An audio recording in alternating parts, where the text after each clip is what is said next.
We actually had a lot going on Saturday, but the first thing that popped up was on Max, formerly HBO Max.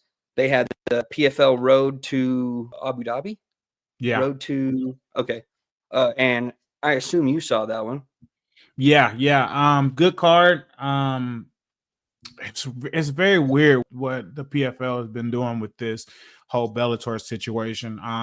This was kind of marketed as like a Bellator title fight, but at the same time, like they didn't like stamp Bellator all over the place. Like they didn't stamp it as like a Bellator event. Like it was very confusing.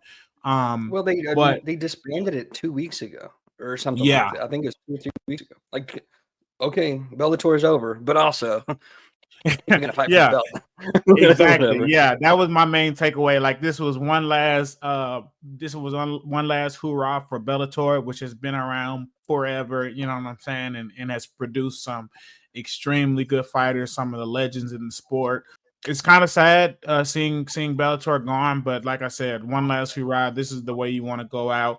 Usman Nurmagomedov versus Paul Hughes was actually a fucking fantastic scrap. I'm getting into a really bad habit of not scoring fights. I didn't score the fight, but my heart told me at the end of the fight that Paul Hughes won the fight. It seems like the MMA community, excuse me, is a little bit split on it. Like half of them are saying it was a robbery and Paul Hughes definitely beat him, and the other half are saying that Usman Nurmagomedov barely won the fight. But from my synopsis, I would say that Paul Hughes, he did more. He did enough, I believe, to win the fight. But then again, I didn't score it. I didn't score it round by round. And that being said, most of the MMA community, most of the combat sports community don't know how to score a fight. So you That's gotta, very true. yeah, you gotta take what they say in their opinions with a grain of salt. But Paul Hughes And looked good, here's another man. thing about that situation is that Paul Yeah, Hughes is Irish, and right. I love y'all in Ireland, and I love y'all in generally the UK, Eastern Europe altogether, Eastern Europe for that matter. But in this particular case, I'm talking about Western Europe. Those guys back their boy 100%, no matter what, who they're fighting, where they're fighting, what they're doing, how they're doing it. They don't care. They're backing him 100%. And if it's even remotely competitive, it's a robbery if the guy doesn't win, even Yeah. remotely. Like even if it was 4 rounds to 1, that one round would be enough for people in Ireland to be like, I think he got that one. I'm going to call robbery. But anyway, that's my little rant about Western Europe. I No, love it. I wish we had it here in America. I wish we had more of that here for sure. that's literally what I was just about to say. It's honestly like inspiring and it makes me a little bit envious how they approach it. But I don't know. I feel like it was definitely a good scrap. And me personally, I feel like Paul Hughes got the job done. But yeah, like I said, a last hurrah for Bellator. I don't know what's going on with the contracts with the fighters. A couple of them got released. You got Patricio Pitbull calling out UFC fighters, and then I don't know what's going on with the rest of the Bellator fighters, but they're gonna have to find another home. Some will be in PFL. I don't know how long PFL is gonna last, honestly, because there's been some rumblings about maybe they might be falling under. They just changed the format to where it's like I think $500,000 instead of $1 million for the winner of the tournament. And then they're changing the season format to a regular format and a regular tournament. So that might make it more sustainable and that might help it stay above water longer. But that also is an indication that they're fucking sinking. You know what I'm saying? But I think they're trying to like pad the value. Mm-hmm. From what like my understanding of it, and it's like a cursory understanding at best, is that it was bought by a bunch of business dudes to do business with, and they're just getting the value out of it, making it seem like a good situation so they can sell it later. And that may be good. And like changing the tournament style, not necessarily terrible. I feel like if one of the many people who probably have a stake in PFL and Bellator at this moment could afford to keep the $1 million winner of a tournament, like just give the dude $1 million. Like, Yeah, but I know. whatever. I'm not a business guy. Obviously, I have a job, and it's not good at business.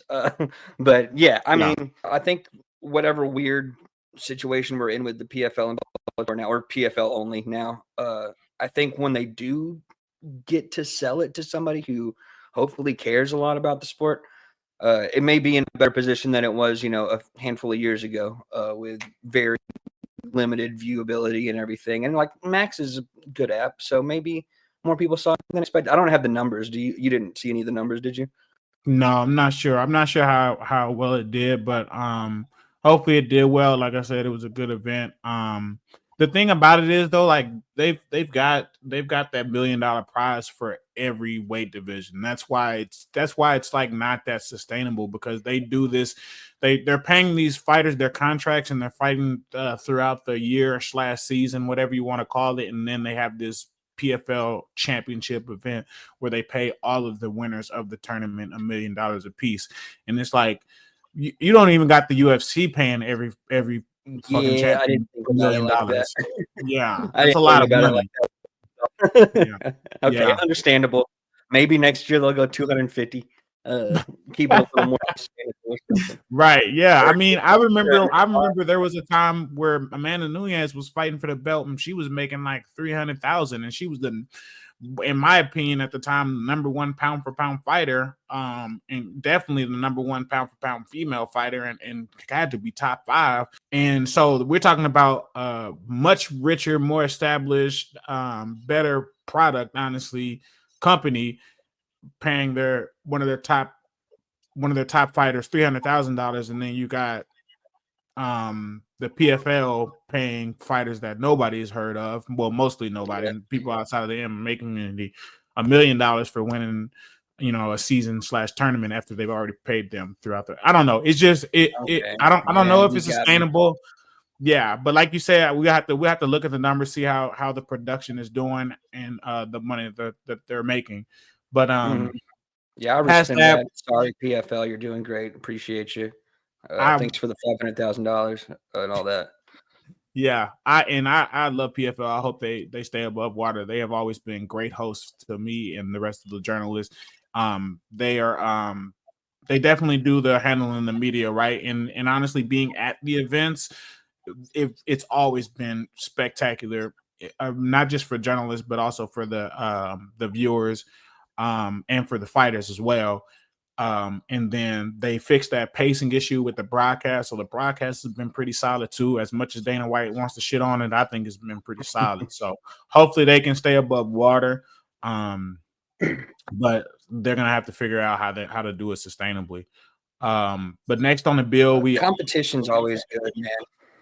Well, it's always good to have competition, and I think we all need to be rooting for PFL right now. Absolutely, regardless of who's owning it or what's going on. Like, we need to root for it, and those fighters for sure.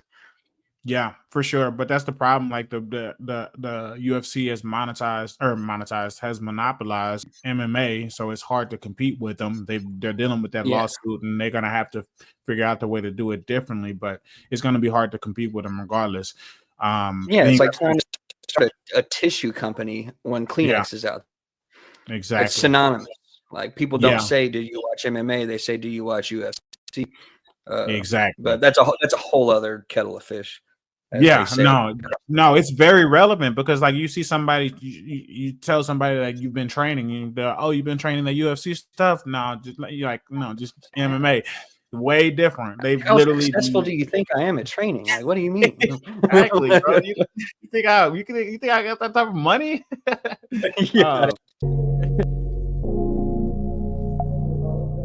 Eagle on the track.